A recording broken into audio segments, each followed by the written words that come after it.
साथियों, आज के इस वीडियो में हम एसएससी सीएचएसएल प्रीवियस ईयर्स में आए हुए प्रश्नों को डिस्कस करने वाले हैं।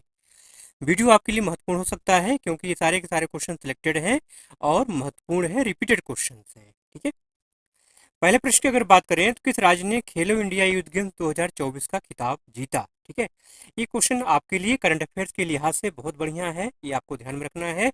खेलो इंडिया यूथ गेम्स या यूनिवर्सिटी गेम्स से क्वेश्चन निश्चित तौर पे आएगा।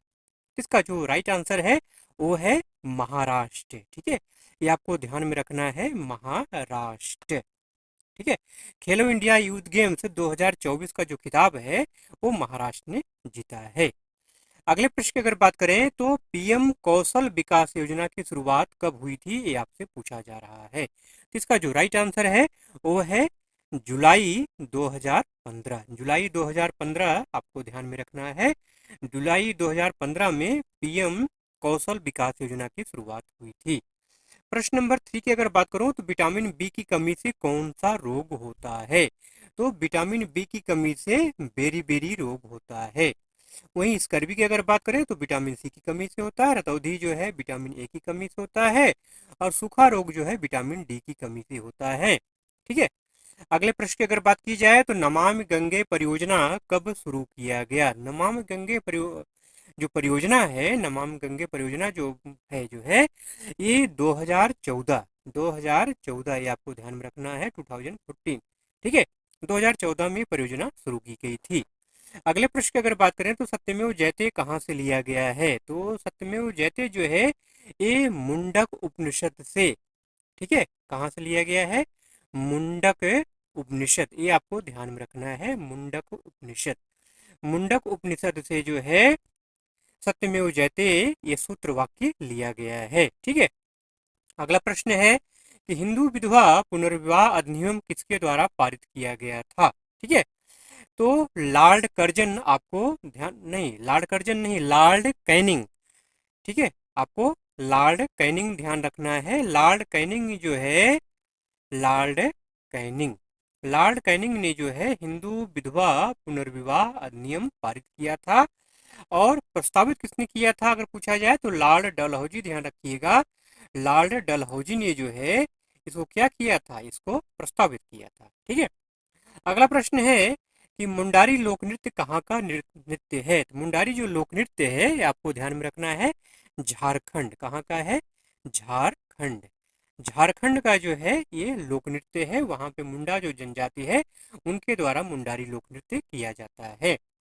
क्वेश्चन नंबर 8 की अगर बात करूं तो महात्मा गांधी रोजगार गारंटी योजना में कितने दिन का रोजगार मिलता है। तो 100 दिन, ये आपको ध्यान में रखना है, 100 डेज, 100 दिन का गारंटी युक्त रोजगार महात्मा गांधी मतलब मनरेगा जिसको कहते हैं उसमें मिलता है। आयुष्मान कार्ड के द्वारा दी जाने वाली सुविधाएं किस अनुच्छेद के अंतर्गत आती हैं, बहुत महत्वपूर्ण क्वेश्चन है, ध्यान रखिएगा। आज के वीडियो में जो क्वेश्चन करा रहा हूँ ये क्वेश्चन 2022 या 2023 उठाए गए हैं। ठीक है, 2022 या 2023 में आपका सीएचएल का जो एग्जाम हुआ था वहां से क्वेश्चन से सेलेक्ट करके उठाए गए हैं, बहुत महत्वपूर्ण क्वेश्चन है। ठीक है, आयुष्मान कार्ड पर क्वेश्चन आपके ऐसे भी बन सकता है कि आयुष्मान कार्ड जो आयुष्मान योजना है वर्तमान समय में इसको किस नाम से जानते हैं। फिलहाल अगर क्वेश्चन के आंसर की बात करूं तो आपको अनुच्छेद 47 ध्यान में रखना है। ठीक है, आयुष्मान कार्ड जो योजना है इसके द्वारा जो सुविधाएं हमको मिलती हैं वो अनुच्छेद 47 के द्वारा अधीन मिलती हैं। ठीक है, प्रश्न नंबर 10 की अगर बात करूं तो अली अकबर खान का संबंध किस वाद्य यंत्र से है। तो अली अकबर खान का संबंध जो है सरोद से है, किससे है, सरोद से। वहीं अगर हम शहनाई की बात करें तो उस्ताद बिस्मिल्लाह खां का नाम आपको ध्यान में रखना है। ठीक है, उस्ताद बिस्मिल्लाह खान। ठीक है, और बांसुरी की अगर बात की जाए तो किसका,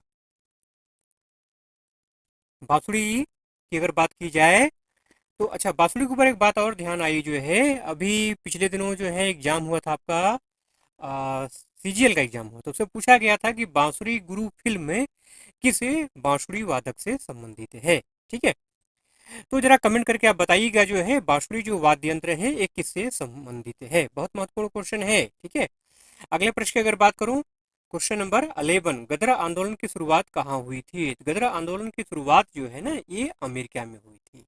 ठीक है। गदर पार्टी की जो स्थापना हुई थी ये अमेरिका में हुई थी। तो गदर आंदोलन की शुरुआत भी कहाँ हुई थी? अमेरिका में हुई थी, ये आपको ध्यान में रखना है।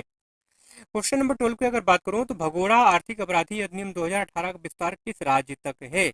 भैया किस राज्य तक नहीं, ये संपूर्ण भारत में है। भारत के जितने भी राज्य हैं सारे राज्यों पर जो है भगोड़ा आर्थिक अपराधी अधिनियम लागू होता है। ठीक है। अगला प्रश्न है कि मनसबदारी प्रणाली की शुरुआत किसने की? तो मनसबदारी प्रणाली की शुरुआत अकबर ने की थी। किसने की थी? अकबर। ठीक है मेरे भाई, अकबर आपको ध्यान में रखना है। अगला प्रश्न है कि भारतीय जंगली गधा अभ्यारण्य किस राज्य में स्थित है? बहुत महत्वपूर्ण क्वेश्चन है। ठीक है, तो इसका जो राइट आंसर है वो है गुजरात। गुजरात का जो कच्छ का रण बोलते हैं ना, तो वो क्या है? गधों का घर है वहाँ पे। हाँ, जंगली गधे वहाँ पे ज्यादा पाए जाते हैं। ठीक है, देखिए क्वेश्चन नंबर 15, हरिप्रसाद चौरसिया का संबंध किस वाद्य यंत्र से है? जस्ट अभी ऊपर मैंने क्वेश्चन आपसे पूछा था, ये क्वेश्चन फिर से यहाँ पे आ गया। तो हरिप्रसाद चौरसिया का संबंध किससे है? बांसुरी से है। ठीक है, अभी मैंने ऊपर क्वेश्चन आपसे पूछा था कि बांसुरी गुरु फिल्म जो है किस बांसुरी वादक के जीवन पर आधारित है? तो हरिप्रसाद चौरसिया। ठीक है, अगला प्रश्न है कि प्रथम पंचवर्षीय योजना का कार्यकाल क्या था? प्रथम पंचवर्षीय योजना जो थी ना वो 1951 से लेकर के 1956 तक पूरे 5 साल चली थी, और यही पहली आपकी पहली योजना है, परियोजना है। ठीक है, जो कि जिसने अपना पूरा कार्यकाल पूरा किया था। तो मतलब ये प्रथम पंचवर्षीय योजना है। अगर आपसे पूछा जाए प्रथम पंचवर्षीय योजना कब से कब तक थी, तो 1951 से लेकर 1956 तक। अगला प्रश्न है कि सूरजकुंड का मेला कहाँ लगता है? तो सूरजकुंड का जो मेला है ये हरियाणा में लगता है। ठीक है, अब हरियाणा की अगर बात आई तो एक चीज और ध्यान आया, अगर आपसे पूछा है गीता जयंती कहाँ मनाई जाती है, तो हरियाणा आपको ध्यान में रखना है। अगला प्रश्न साइंस से संबंधित है कि पेलाग्रा बीमारी किस विटामिन की कमी से होता है? तो पेलाग्रा जो बीमारी है ये विटामिन बी3 की कमी से होता है। विटामिन बी3 को जो है नियासिन भी कहते हैं। क्या कहते हैं? नियासिन भी कहा जाता है। ठीक है, विटामिन बी3, तो विटामिन बी3 की कमी से पेलाग्रा नामक बीमारी होती है। ACD मैंने आपको बता ही दिया अभी। ठीक है, अगला प्रश्न है कि आईपीएल 2023 में ऑरेंज कैप किस खिलाड़ी को मिला था? तो आईपीएल 2023 में जो ऑरेंज कैप था, देखिए कैप दो होते हैं, ऑरेंज कैप और पर्पल कैप। तो ऑरेंज कैप जो है ये शुभमन गिल को मिला था। किसको मिला था? शुभमन गिल। ये नाम आपको ध्यान में रखना है, करंट अफेयर्स में भी आ सकता है और वैसे भी आ सकता है, शुभमन गिल। अगर आपसे पूछ ले पर्पल कैप किसको मिला था, पर्पल कैप मिला था मोहम्मद शमी को। किसको मिला था? मोहम्मद शमी को। ठीक है, मोहम्मद शमी। ठीक, अच्छा क्रिकेट के क्षेत्र से मोहम्मद शमी का संबंध है, और मोहम्मद शमी को कुछ पुरस्कार भी मिला है, पद्म से संबंधित पद्म पुरस्कारों में कोई पुरस्कार दिया गया है? जरा कमेंट करके बताइएगा मोहम्मद शमी को कौन सा पद्म पुरस्कार प्रदान किया गया है। ठीक है, मोढेरा त्योहार का संबंध किस राज्य से है? ठीक है, तो मोढेरा त्योहार का संबंध जो है ये गुजरात से है। किससे है? गुजरात से है।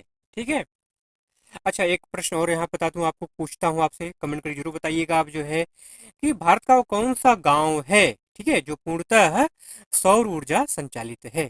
ठीक है, मतलब जहाँ पे पूरी पूरी बिजली की आपूर्ति क्या होती है? सौर ऊर्जा से होती है। उस गांव का नाम आपको बताना है। ये जो प्रश्न आप 20 क्वेश्चन मैंने कराया ना, क्वेश्चन नंबर 20 मैंने जो कराया है, इसी में ही आंसर छुपा हुआ है। ठीक है, अब कमेंट करके आपको बताना है। वीडियो अगर अच्छा लगा हो तो चैनल को जरूर से सब्सक्राइब कर करके बेल आइकन जरूर से प्रेस कर लीजिएगा मेरा भाई, और ऑल पे जरूर से प्रेस कर लीजिएगा, और जाते जाते एक लाइक जरूर से कर दीजिएगा। चलिए मिलते हैं अगले वीडियो में, तब तक के लिए जय हिंद।